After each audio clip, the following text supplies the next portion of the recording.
தெற்கு பார்த்த வீட்டிற்கு வாயு மூலையில் கிச்சன் வைக்கணுமா இல்லை அக்னி மூலையில் கிச்சன் வைக்கணுமா?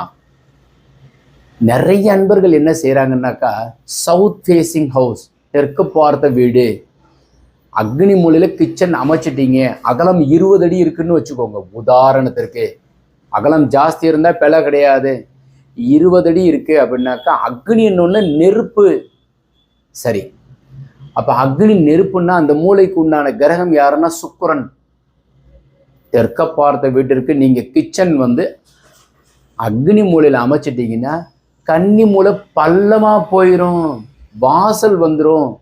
தெற்க பார்த்த வீட்டில் நிறைய அன்பர்கள் கிச்சன் சரியாக அக்னி மூலையில் அமைச்சது பிழை கிடையாது, ஆனால் வாசல் கன்னி மூலையில் இருக்கக்கூடாது. அதுதான் தெற்க பார்த்த வீடு தேய்ந்து போகிறாங்க.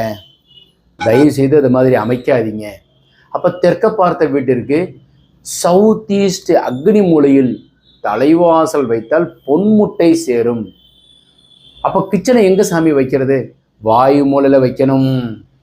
அப்போ கன்னி மூலையில் என்ன வைக்கிறது? கன்னி மூலையில் பெட்ரூமும் பூஜை அறையோ வச்சுக்கிறது ரொம்ப சிறப்பு.